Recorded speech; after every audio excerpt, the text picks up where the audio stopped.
வாங்க மக்களே, வாங்க. வணக்கம் மக்களே. இன்னைக்கு நம்ம ஒரு பீர்க்கங்காய் சாம்பார் பார்த்துடலாம். அதுக்கு நம்ம கொஞ்சம் எண்ணெய் ஊற்றிக்கலாம், நல்லெண்ணெய்.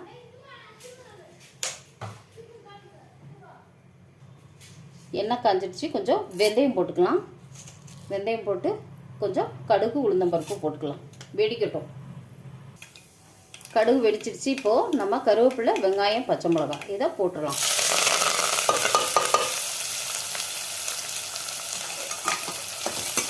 இதை அப்படியே கொஞ்சம் ஒரு கிண்டி விட்டுருவோம், வதங்கட்டும். வெங்காயம் வதங்கிச்சு. இப்போ நம்ம பீர்க்கங்காவை அலசினதை இதில் நம்ம போட்டுடலாம். எல்லாத்தையும் போட்டுட்டு ஒரு கிண்டி விட்டுருவோம். இப்போ நம்ம வெட்டி வச்ச தக்காளி போட்டுக்கலாம், 2 தக்காளி.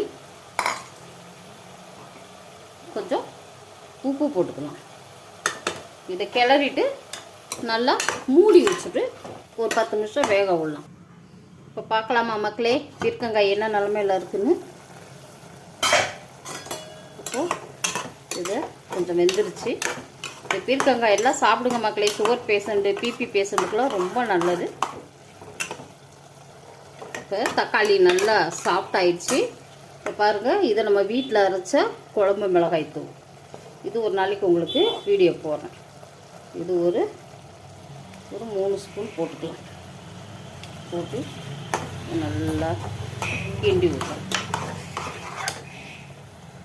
பாருங்கள் மக்களே, பருப்பு நம்ம குக்கரில் வேக வச்சு எடுத்துக்கிறோம். ஏன்னா கேஸ் மிச்சப்படுத்துறதுக்கு குக்கரில் தான் வைக்கணும். இப்போ நம்ம இதை தூக்கி இதில் ஊற்றிட்டா சாம்பார் ரெடி. இப்போ இந்த பருப்பை ஊற்றிடலாம். இந்த குக்கரையும் கழுவி நம்ம இதில் ஊற்றிடணும். சாம்பார் கொஞ்சம் கெட்டியாக இருக்குது, அதனால் நம்ம தேவைக்கேற்ற தண்ணி ஊற்றிக்கிடலாம். நம்ம குழம்புக்கு தேவையான உப்பு போட்டு டேஸ்ட் பார்த்துக்கிட்டு உப்பு போட்டுக்கோங்க. லாஸ்ட்டாக நம்ம கொஞ்சம் புளி தண்ணி ஊற்றிக்கிறோம். சாம்பார் போதும். டேஸ்ட்டுக்கு ரொம்ப நல்லாயிருக்கும். சாம்பார் கெட்டு போகாது சீக்கிரம்.